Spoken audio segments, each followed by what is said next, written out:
that's very important. We have to do stuff to give us the emotional strength to step forward and do what we have to do the rest of our day. And so, why don't you take this time, while you have so blessed me with listening to this episode, take this time to do something that will do just that, rejuvenate you. Maybe bake some bread, or paint your nails, or just do some art, or maybe even take a nap, whatever it is you need. But I'm honored that you take this time out of your day to come listen to my episode, and I hope it will bring you some peace. So, with that, let us continue on to the next chapter. The Wind in the Willows by Kenneth Graham. Chapter 4, Mr. Badger. They waited patiently for what seemed like a very long time, stamping in the snow to keep their feet warm. At last they heard the sound of a slow, shuffling footsteps approaching the door from inside. It seemed, as the mole remarked to the rat, like someone walking in carpet slippers that were too large for him and down at heel, which was intelligent of Mole, because that was exactly what it was. There was a noise of a bolt shot back, and a door opened a few inches, enough to show a long snout and a pair of sleepy blinking eyes. "Now, the very next time this happens," said a gruff and suspicious voice, "I shall be exceedingly angry. Who is it this time, disturbing people on such a night? Speak up." "Oh, Badger," cried Rat, "let us in, please. It's me, Rat, and my friend Mole, and we've lost our way in the snow." "What, Ratty, my dear little man!" exclaimed the Badger in quite a different voice. "Come along in, both of you, at once. Why, you must be perished. Well, I never lost in the snow, and in the wildwood too, and what a time of the night! But come in with you." The two animals stumbled over each other in their eagerness to get inside, and heard the door shut behind them with a great joy and relief. The Badger, who wore a long dressing gown and whose slippers were indeed very down at heel, carried a flat candlestick in his paw and had probably been on his way to bed when their summons sounded. He looked kindly down on them and patted both their heads. "This is not the sort of night for small animals to be out," he said patiently. "I'm afraid you've been up to some of your pranks again, Ratty. But come along, come into the kitchen. There's a first-rate fire there, and supper, and everything." He shuffled in front of them, carrying the light, and they followed him, nudging each other in an anticipating sort of way, down a long, gloomy, and, to tell the truth, decidedly shabby passage, in sort of a central hall out of which they could dimly see other long, tunnel-like passages branching, passages mysterious and without apparent end. But there were doors in the hall as well, stout, oaken, comfortable-looking doors. One of these the Badger flung open, and at once they found themselves in all the glow and the warmth of a large firelit kitchen. The floor was well-worn red brick, and on the wide hearth burned fire of logs between the attractive chimney corners tucked away in the hall. A couple of high-backed settles facing each other on either side of the fire gave further sitting accommodations for the sociable disposed. In the middle of the room stood a long table of plain boards placed on trestles, with benches down on each side. At one end of it, where the armchairs stood pushed back, was spread the remains of Badger's plain but ample supper. Rows of spotless plate winked from the shelves of the dresser at the far end of the room, and from the rafters overhead hung hams, bundles of dried herbs, nets of onions, and baskets of eggs. It seemed to be a place where heroes could fitly feast after victory, where weary harvesters could line up in scores along the table and keep their harvest home with mirth and song. or where 2 or 3 friends could sit about as they please and eat and smoke and talk in comfort and contentment. The ruddy brick floor smiled up at the smoky ceiling, the oak settles shiny with long weary exchanges of cheerful glances with each other. Plates on the dresser grinned at pots on the shelf, and the merry firelight flickered, and they played over everything without distinction. The kindly badger thrust them down on a settle to toast themselves at the fire, and bade them remove their wet coats and boots. Then he fetched them dressing gowns and slippers, and himself bathed the mole's shin with a warm water, and mended the cut with a sticking plaster till the whole thing was just as good as new, if not better. In the bracing light and warmth, warm and dry at last they were, with weary legs propped up in front of them, and a suggestive clink of plates being arranged on the table behind. It seemed to the storm-driven animals, now in safe anchorage, that the cold and the trackless wildwood just left outside was miles and miles away, and all that they had suffered in it was a half-forgotten dream.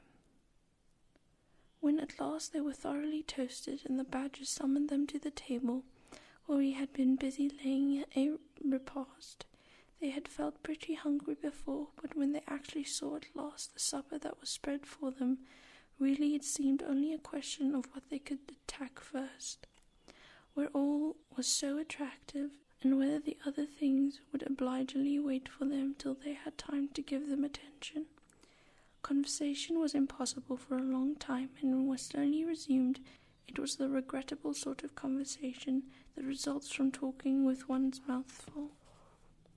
Badger did not mind that sort of thing at all, nor did he take any notice of elbows on the table, or everybody speaking at once, as he did not go into society himself. He had a good idea that these things belonged to the things that didn't really matter. We know, of course, that he was wrong, and took too narrow a view, because they do matter very much, though it would take too long to explain why. He sat in his armchair and at the head of the table and nodded gravely in intervals as the animals told their story, and he did not seem surprised or shocked at anything, and he never said, "I told you so," or "just what I always say," or remarked that they ought to have done so and so, or ought not to have done something else. The mole began to feel very friendly towards him. When supper was all finished at last, and each animal felt that his skin was now as tight as was decently safe, and that by this time he didn't care a hang for anybody or anything, they gathered around the glowing embers of the great wood fire, and thought how jolly it was to be sitting up so late, and so independent and so full. And after they had chatted for a time about things in general, the badger said heartily, "Now then, tell us of the news from your part of the world. How's old Toad going on?" "Oh, from bad to worse," said Rat gravely, while the mole cocked up on his settle and, basking in the firelight, his heels higher than his head, tried to look properly mournful. "Another smash-up only last week, and a bad one. You see, he will insist on driving himself, and he's hopelessly incapable. If you'd only employ a decent, steady, well-trained animal, paying him good wages, and leave everything to him, he'd get on all right. But no, he's convinced he's a heaven-born driver, and nobody can teach him anything, and all the rest follows." "How many has he had?" inquired Badger gloomily. "Smashes or machines?" asked the Rat. "Oh well, after all, it's the same thing with Toad. This is the 7th. As for the others, you know, that coach house of his, well, it's literally piled up to the roof with fragments of motor cars, none of them bigger than your hat. That accounts for the other 6, so far as they can be accounted for. He'd been in hospital 3 times, put in the mole, and as for his fines he had to pay, it's simply awful to think of." "Yes, and that's a part of the trouble," continued the Rat. "Toad's rich, we all know, but he's not a millionaire, and he's a hopelessly bad driver, and quite regardless of law and order, killed or ruined. It's got to be one of the 2 things, sooner or later. Badger, we're his friends. Oughtn't we do something?" The Badger went through a bit of hard thinking. "Now, look here," he said at last, rather severely. "Of course you know I can't do anything now." His two friends assented, quite understanding his points. "No. No animal, according to the rules of animal etiquette, is ever expected to do anything strenuous or heroic or even moderately active during the off-season of winter. All are sleepy, and some actually sleep. All are weather-bound, more or less, and all are resting from arduous days and nights, during which every muscle in them has been severely tested and every energy kept at full stretch." "Very well then," continued the Badger. "But when once the year has really returned, and the nights are shorter, and halfway through them one rouses and feels fidgety and wanting to be up and doing things by sunrise, if not before, you know?" Both animals nodded gravely. They knew. "Well then," went the Badger, "we, that is, you and me and our friend the Mole here, will take Toad seriously in hand, will stand no nonsense whatsoever, will bring him back to reason by force if we need to. We'll make him be a sensible toad. Well, you're sleepy, Rat."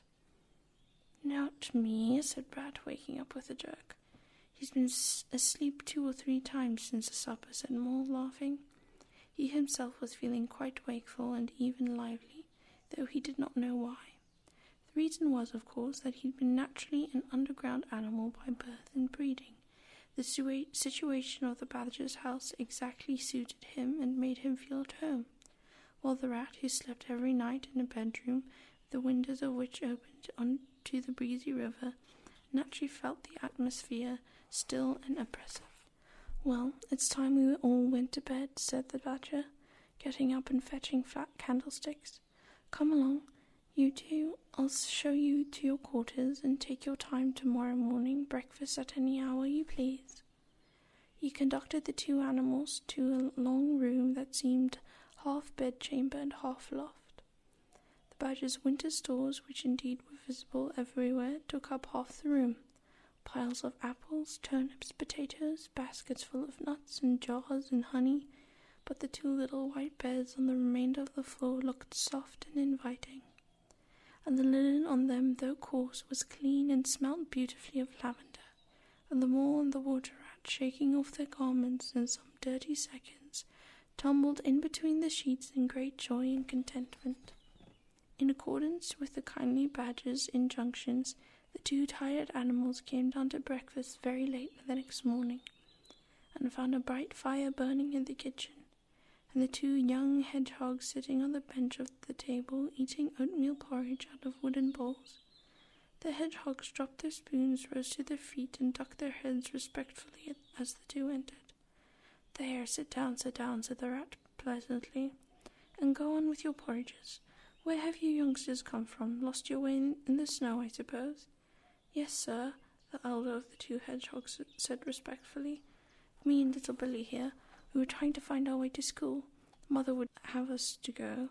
Was the weather ever so? And of course we lost ourselves, sir. And Billy, he got faint-hearted, and at last we happened up against Mr. Badger's back door and made so bold as to knock, sir. For Mr. Badger, he's a kind-hearted gentleman, as everyone knows." "I understand," said the Rat, cutting himself some rashers from the side of the bacon, while the Mole dropped some eggs into a saucepan. "And what's the weather like outside? You needn't sir me quite as much," he added. "Oh, terribly bad, sir. Terribly deep the snow is," said the hedgehog. "No getting out for the likes of you gentlemen today." "Where's Mr. Badger?" inquired Mole, as he warmed the coffee pot before the fire.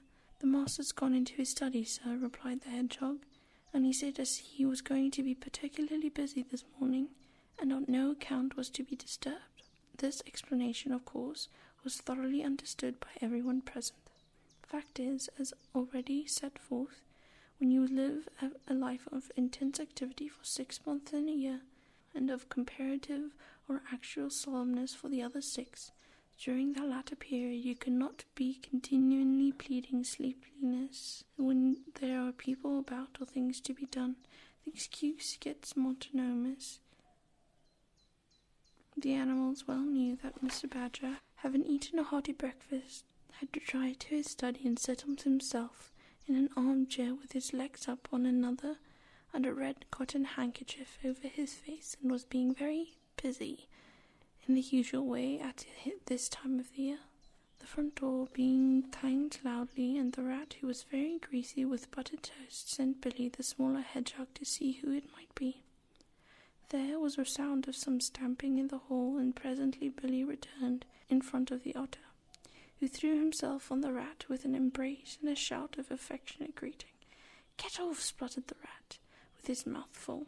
"Thought I should find you here." "All right," said the otter cheerfully.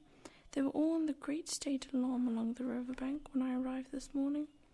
Rat never been home all night, nor mole either. Something dreadful must have happened, they said, and the snow had covered up all your tracks, of course.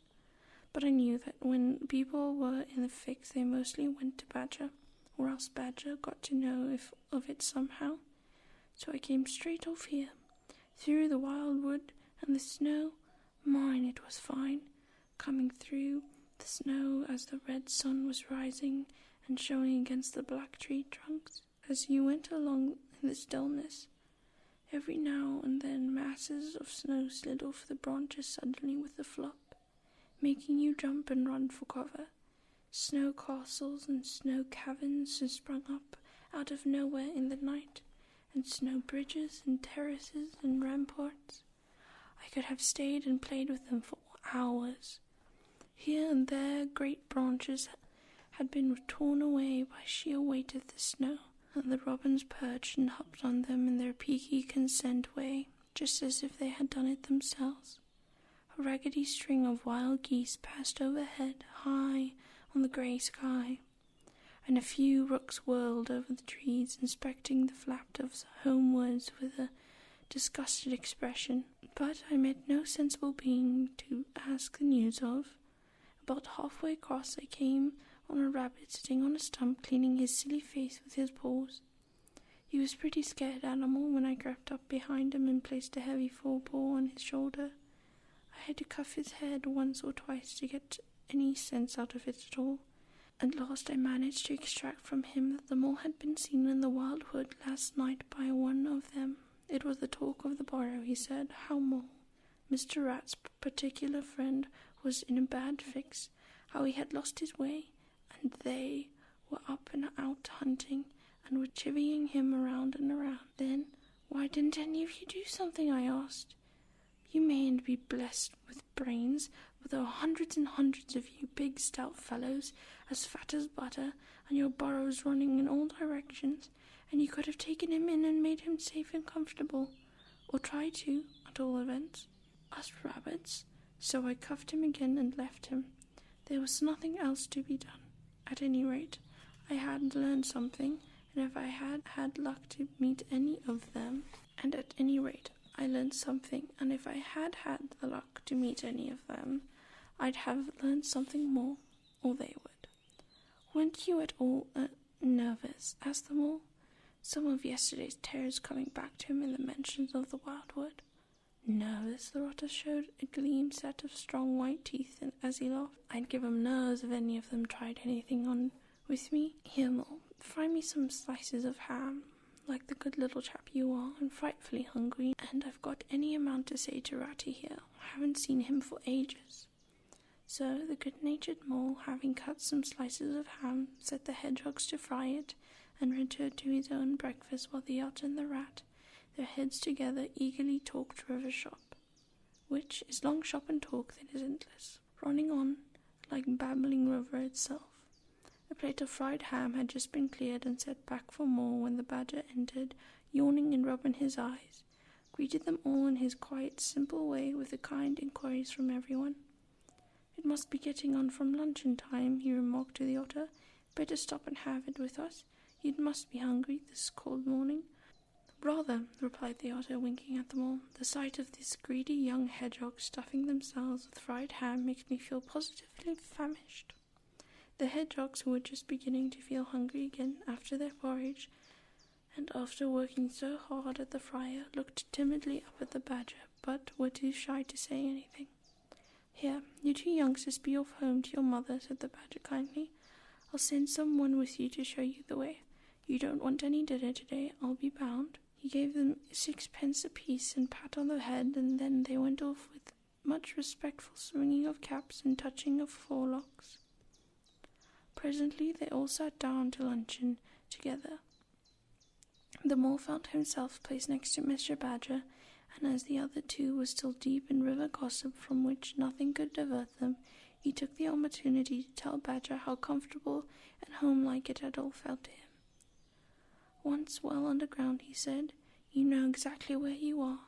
Nothing can happen to you, and nothing can get to you. You're entirely your own master, and you don't have to consult anybody or mind what they say. Things go on all the same overhead, and you let them, and don't bother about them. When you want to, up you go, and there the things are waiting for you." The Badger simply beamed on him. "That's exactly what I say," he replied. "There's no security or peace or tranquility except underground, and then, if your ideas get larger and you want to expand, why, a dig and a scrap, and there you are. If you feel your home is a bit too big, you stop up a hole or two, and there you are again. No builders, no tradesmen, no remarks passed on to you by fellows looking over the wall. And, above all, no weather. Look at Rat now. A couple of feet of flood water and he'd got to move into a hired lodging, uncomfortable, inconveniently situated, and horribly expensive. Take Toad. I say nothing against Toad Hall. Quite the best house in all these parts, as a house. But supposing a fire breaks out, where's Toad? Supposing tiles are blown off, or walls sink or cracks, or windows get broken, where's Toad? Supposing the rooms are draughty, I hate draught myself, where's Toad? No up and out of doors is good enough to roam about and get one's living in, but underground to come back to at last. That's my idea of a home." The mole assented heartily, and the Badger in consequence got very friendly with him. When lunch was over, he said, "I'll take you all around this little place of mine. I can see you'll appreciate it. You understand what domestic architecture ought to be, don't you?"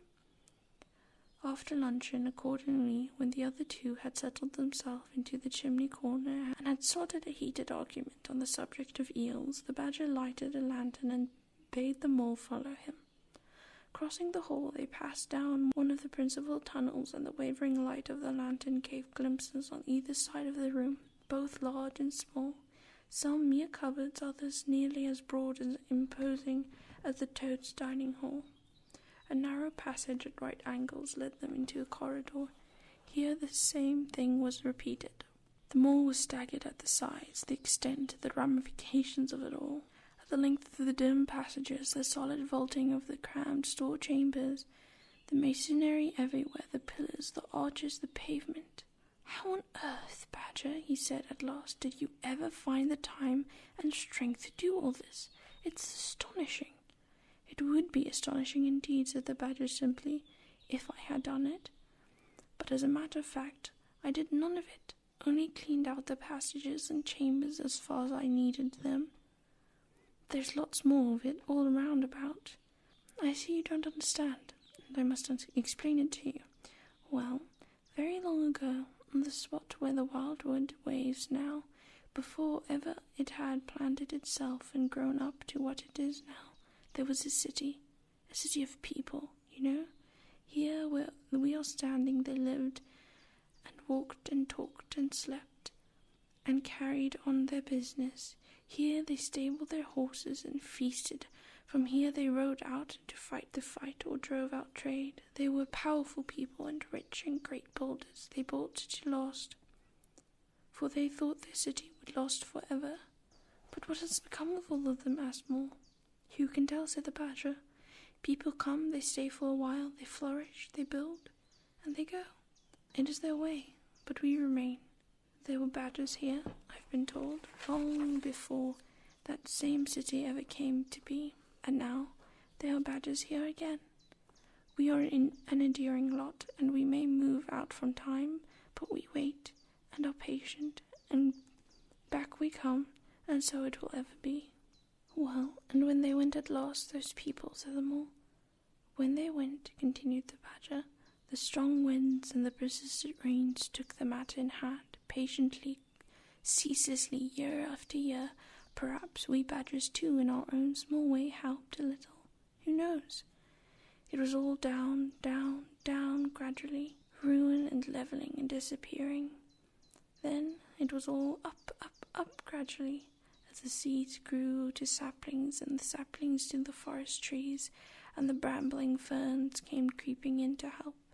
Leaf-mould roses and obliterated streams, in their winter freshness brought sand and soil to clog and to cover, and in course of time our home was ready for us again, and we moved in. Up above us, on the surface, the same thing happened.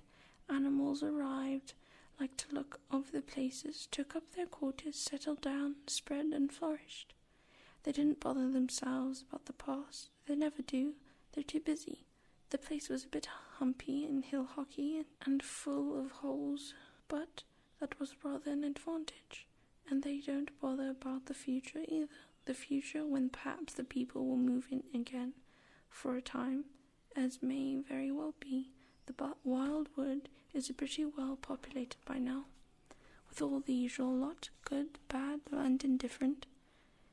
I name no names. It takes all sorts to make a world, but I fancy you know something about them yourself by this time. I do indeed, said the mole, with a slight shiver. Well, well, said the badger, patting him on the shoulder. It was your first experience of them, you see. They're not so bad, really, and we must all live and let live.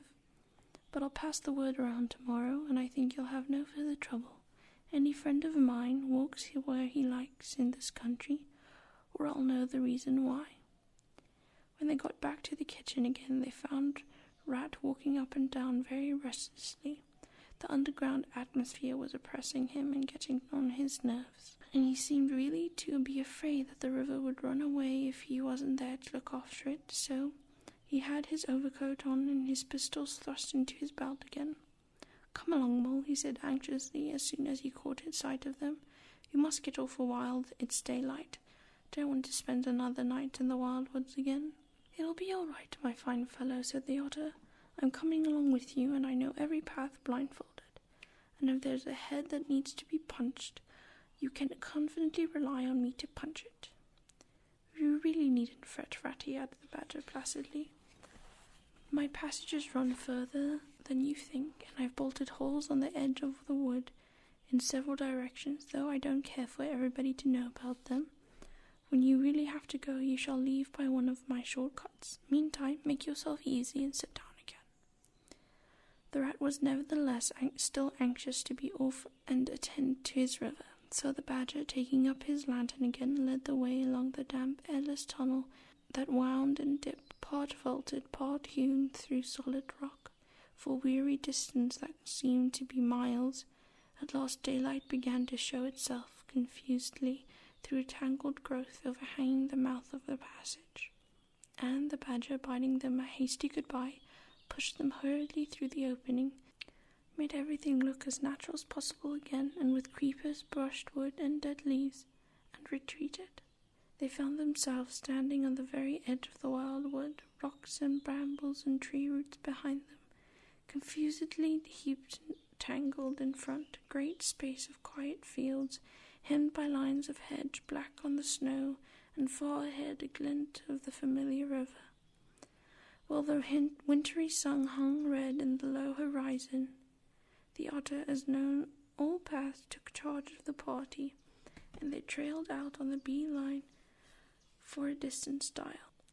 Pausing there a moment and looking back, they saw the whole mass of the wildwood, dense, menacing, compact, grimly set in the vast white surroundings.